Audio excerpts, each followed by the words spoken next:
I would like to go back to, first of all, I need to confess something as a journalist. Dina and I are good friends.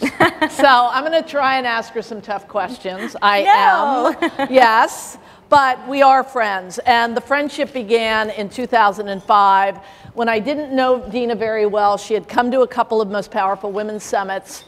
And I had time to kill in Washington one day when I was doing other things there, and I called her and I said, can I come get to know you a little bit better? Dina was, at the time, an Assistant Secretary of State for Educational and Cultural Affairs in the Bush administration under Condoleezza Rice. I went to see her. She interrupted me mid-conversation talking about something else. And tell me what you said to me. I think I said I have an idea. Yes, you did. And what was that idea, Dina? Well, you give me too much credit, first of all. And I want to say we are very good friends. Patty and I have been friends through thick and thin. And being here tonight really feels like coming home, I have to say. It is coming home for you. Seeing so many of my friends and colleagues from many different lives. And it sort of just truly inspires me that the work that all of us have done collectively has really been meaningful, and the fact that we are going to keep doing it together is going to continue to make a difference. But Patty, where's Noah Meyer? Noah Meyer's going to gag, because if she hears one more time this story, but she gives me too much credit. We talked together about the fact that she had created this incredible platform. Well, I'm the face of, I have been the face of it because I was one of the co-founders, but Most Powerful Women, it's a big team. Yes, it's a big, wonderful team.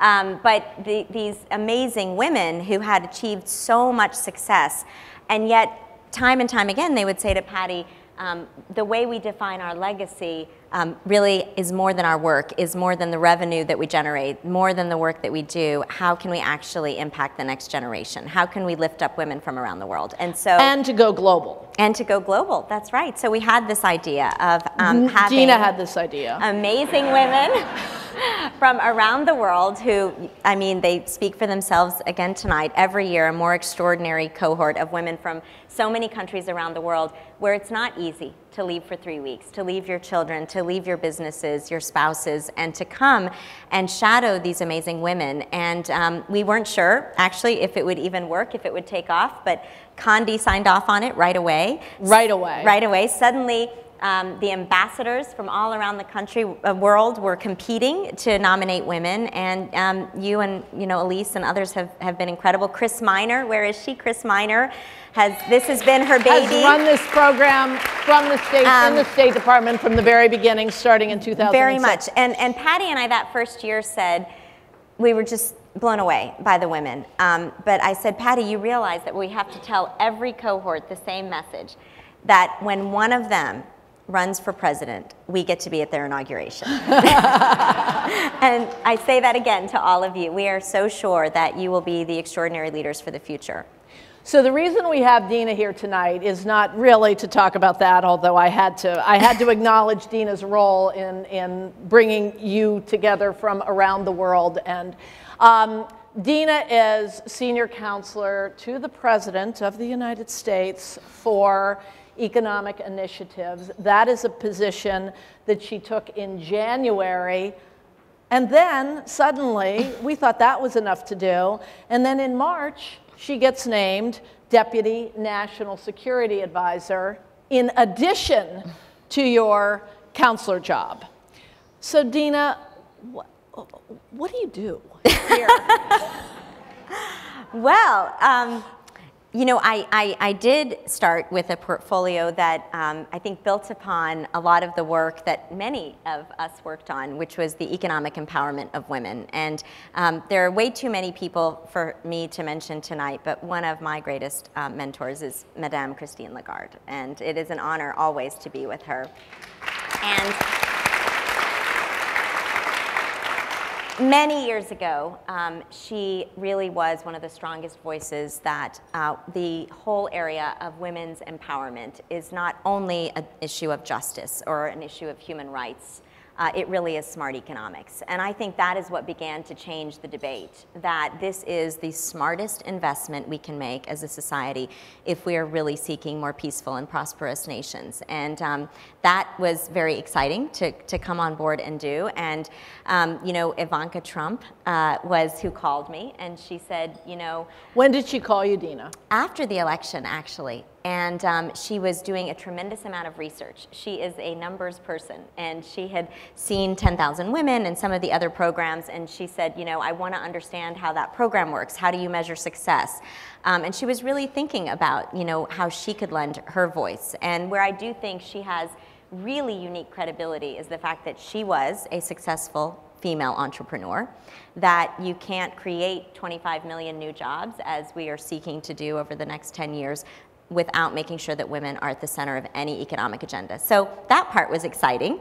And then General H.R. McMaster was named National Security Advisor, and can I just say he is a cool dude. I just want to tell you. Had you met him before, Dina? I had we had many friends in common, but he is an extraordinary hero. I mean, literally a hero, but who is grounded in a tremendous amount of intellectual power. And he said, you know, we are really going to try our best to build a national security strategy and not just think about it in the short term, but where we really want our country to be and meaningfully acting for the next 20 years. And that really requires a long-term strategy. And it was, though, his first tour of duty in Washington. He'd done all these incredible things. And so working with him on the interagency, working with Secretary Mattis, Secretary Tillerson, and others has really been really something I'm humbled to do. And you know, it's interesting how much has happened actually in the foreign policy perspective in the last just 90 days. Dina just got back yesterday from Germany, where you were with Ivanka and the president. Last week. Not the president. Not the president, no. Okay. Ivanka and Madame Lagarde and Chancellor Merkel. Madame Lagarde, yes. And you were in the Middle East last week, and you were in the news last week for something very interesting that happened you were in your home country, where you were born. Dina was born in Cairo, and you were in Egypt last week, and something very interesting happened. Can you talk about that? I was. I have to recognize an important person who's here, also from Cairo, which is my mom. My mom is here, Hoda Solomon. And yes.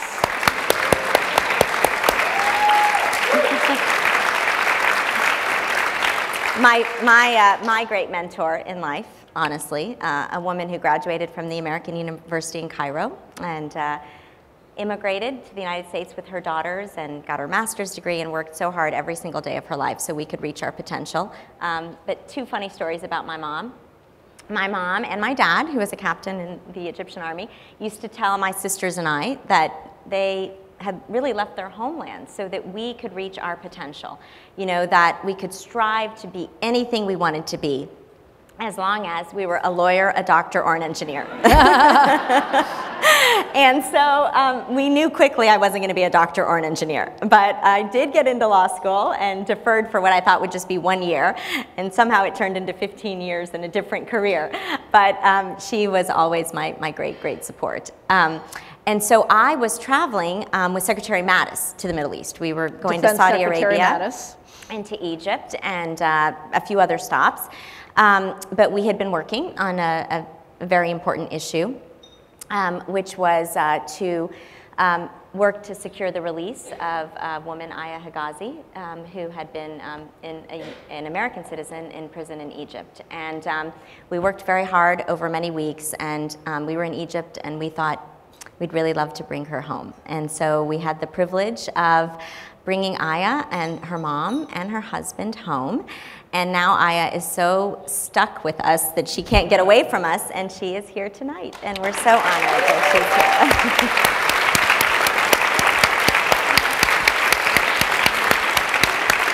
And talk about courage and inspiration and humbling. She has humbled me. I have never met such an extraordinary person who's so courageous. And we couldn't get her out of the Oval Office because President Trump would not stop talking to her. But he really, several really a couple months ago. He said, let's bring Aya home, and he worked really hard on that, and we're so happy she's here. So Aya, welcome. After 3 years of captivity, you have liberty, and we welcome you here. And so thank you, Dina. I hope, told me she wants to work in the field of women's empowerment. And I said, I've got a group for you. So here we are. Terrific. So Dina, in her Deputy National Security Advisor for Strategy role, last month was appeared on the cover, the front page of the New York Times, Above the Fold, and many other newspapers. A picture that went around the world, which was you in a room at Mar-a-Lago with 12 men. Dina was the only woman at the moment that President Trump ordered the missile attack on Syria. What was that like to be in that room? Very serious, obviously, an incredibly serious moment. The Tuesday before, the world saw the despicable and indescribable images of, I think, evil in the world. And I think that's what the president saw too. And I think he saw that we have a civilized world and an uncivilized world. And an act like that could not go unanswered. And he certainly was affected, but then I was really interested to see how he then made that very difficult decision. Because it's never easy to make a decision like that. You don't know what will happen. And he was incredibly deliberative, and many, many meetings, many questions over a series of days. And then he decided to act. And it was interesting because not only do you not know what might happen after that, but often the world reacts, you know, in positive or negative ways. And the consistency of the response of every foreign leader that called him, so many senators, just knowing that that was the right decision, it was the right thing to do.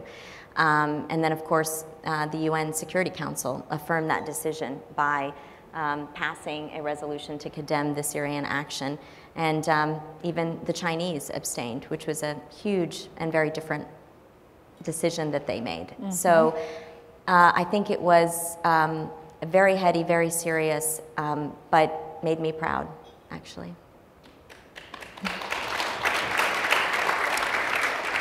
So Dina was born in Cairo, as I said, and you came to the United States when you were 4, is that right? Mm-hmm. Her parents moved Dina and her 2 sisters to Texas. You grew up in Dallas. You went to the University of Texas. Mm-hmm. What did you want to do when you were 16 years old? Well, I had to be a lawyer, doctor, and engineer. So right. What did you want to do now? Math and biology were not working out. So I thought I was going to be a lawyer in Texas. I see some of my friends, Autumn and Betsy and Sophie and others who knew me when I was just a few years after that, actually. I thought I was going to be a lawyer. Mm-hmm. I was working to pay for college. I worked full-time in the state senate in Austin, which was a lot of fun. I didn't think that would end up being a career. I did remember thinking, though, that in politics, young people have extraordinary influence. You know, unlike, you know, in a law firm, you have to work many years to become a partner, or, you know, other industries. So I was doing that just thinking it was going to be, you know, a college job. And then I got into law school, and I was heading there when I got a call from Senator Kay Bailey Hutchison, who's a friend of yours too, I know. And she said, you know, why don't you come do a year-long internship with me? And that turned into 15 years in government, in the Congress and the White House and the State Department. So am I right that at 29, President Bush, who you knew and supported and became president, George W. Bush, and you ended up at age 29, is it, as head of presidential personnel, which talk about having a lot of power at a young age. Dina was the youngest ever head of, director of presidential personnel, and you were basically dealing with about 4,000 positions where you had to find people to fill them. So that gave you exposure, I think, to a lot of people in Washington at that time. And then Condi Rice called you when Condi Rice became Secretary of State. Well, we had been working together. She was a very close mentor all the years that I was in the White House. Yeah. And she brought you over to the State Department. She did. So Dina was a deputy undersecretary, and then when the when the Bush administration ended, you called me one day and said, "Guess what? I'm going to Goldman Sachs."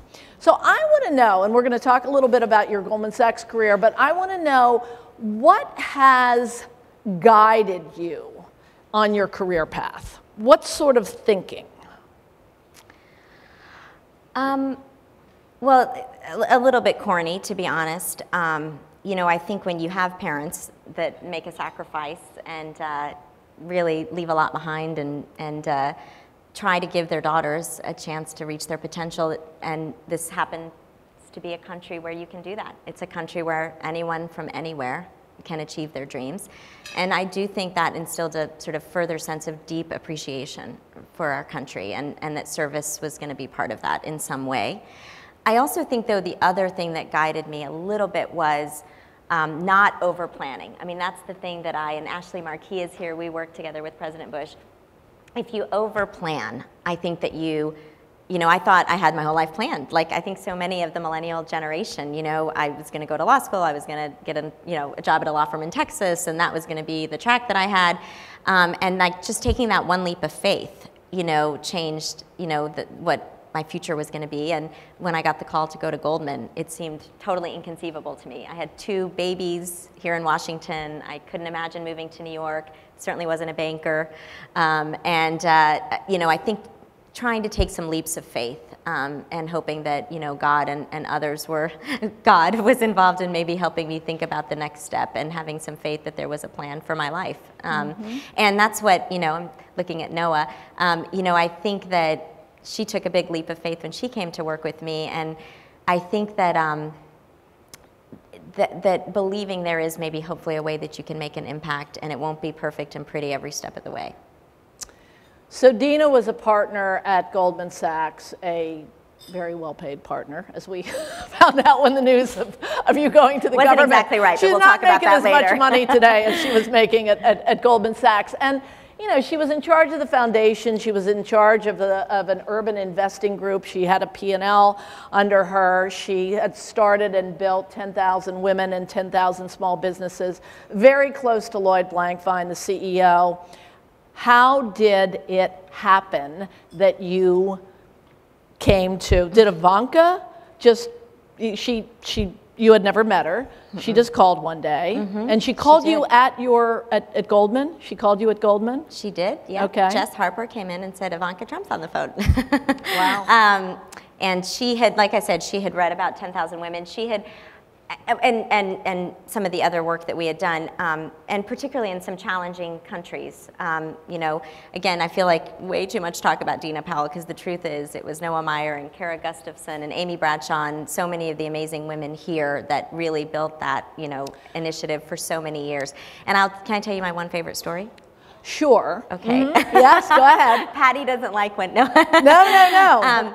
Because I know we're running out of time, but, you know, that was an initiative that, again, was based on the premise that the economic empowerment of women is the greatest investment that we could have. And I think we made a business case for it at a private sector firm, which was if you care about growing GDP around the world, and that's how your P&L grows, 50% of society has to be part of that growth. And when we worked in many different countries, we worked in Egypt and Kenya and Nigeria. But when we went to the board to present the fact that we wanted to work in Afghanistan, there were a few questions from board members, you know, safety, how are you going to work? And we developed a program in Kabul working with the American University in Afghanistan. And Lloyd said yes, reservedly, you know, a little worried. But I'll never forget that program, I think, proved the case in a way that no other country did. We were working with a woman who was a businesswoman in Kabul, Rangina Hamidi. She owned a company called Kandahar Treasures. She would go to the most conservative provinces in the country, like Bamyan, and women who had never left their homes, were illiterate, couldn't do anything, would make handicrafts that Rangina encouraged them to make, rugs and jewelry. She would sell these products and give them, their proceeds every month. And she told us a story about a woman in Bamyan with 5 daughters who literally had never left her home, had been married at 12 years old and had never left her home. And this woman grabbed her hand one day and she said, Rangina, my husband has never respected me. My husband has never asked me an opinion on anything. But ever since I've been making a little bit of income, he's suddenly asking me questions. Like, should our 5 daughters go to school? And this smart woman did not beg him to allow her 5 daughters to go to school. She said, I didn't bear you a son, and now you're gonna have to work your whole life to pay for 5 dowries. But if we force these girls to go to school, one day they will learn a trade and they will make money to take care of you in your old age. And there was a long pregnant pause, and the man said, you are right. We will force them to go to school. And sure enough, those 5 girls went to not just primary, but secondary school. And we followed their stories all through the years of our 10,000 Women program. And it is, I think, the best example we had, that in any country in the world, in the most horrifying circumstances, a woman that will never leave her home and be illiterate for the rest of her life changed the course of a generation by even just being a teeny bit economically independent. Ivanka, news came out in the last couple of days about an investment fund that you are working with Ivanka Trump on in partnership with the World Bank to raise money to invest in and help empower women around the world. How is that going to work, Dina? And will countries actually invest in that? Yes. What's very exciting, Madame Lagarde can tell you that it was accidentally announced on the panel that she was on with Chancellor Merkel and Queen Máxima and Ivanka in Berlin just 2 days ago. Chancellor Merkel was so excited about it that she said, and we will have a fund that we will be working on to invest in female entrepreneurs around the world. So we then had to explain it a little more quickly. We're still working it all out. But it was really something that had come out of a number of meetings and different things we'd had. Katie Telford is here. She is the Chief of Staff to Prime Minister Trudeau. And before the very successful bilateral visit that we had between the Prime Minister and the President, we had been talking about how much he, of course, is focused on economically empowering women. And she called Ivanka and said, I think there's something to do here. And we worked on creating a US-Canada Women's Council. And extraordinary CEOs on both sides. And the #1 issue that kept coming up as the definitive barrier for female entrepreneurs globally was access to capital. And it was really out of that council that Ivanka was talking to different people about, is there a mechanism? And so she and Jim Kim have conspired to— The head of the World Bank. The head of the World Bank. And the World Bank will manage this fund through the International Finance Corporation, and it will— I'm not going to say numbers yet, but a significant amount of capital that countries will invest, including Germany and Canada and others, to build a fund that will allow female entrepreneurs to access growth and working capital. Fantastic. One more question, and we need to be quick. Okay. I'd like to know, name one thing that you have learned from each of your bosses. And I am counting in this group George W. Bush, my mom, Condoleezza Rice, Lloyd Blankfein, and Donald Trump. Oh my gosh. President Trump. She did not tell me. This is unfair. That is so uncool, Patty. George W. Bush, incredibly decent human being. What did you learn? How to make your staff feel very proud to work with you and be gracious. Condoleezza Rice. You can do anything that you set your mind to. Lloyd Blankfein. Women are the greatest investment. He really, I'll just tell you why I say that very quickly. It is wonderful that many women talk about women's empowerment, but having a guy stand up and say, I found my best investment, really changed the conversation. So having men, that's what it taught me, that men talking about the empowerment of women is maybe even more valuable than all of us who've worked on it. President Donald Trump. You know, it's interesting. I didn't know him before, and I have watched now in some cases that I've been very personally involved in, whether it was the decision in Syria or Aya. There is a way to have an enormous amount of compassion with an enormous amount of strength. Thank you, Dina. Dina Powell, for having an awful lot of compassion Thank you. and great strength. Thank you, Patty. Thank you.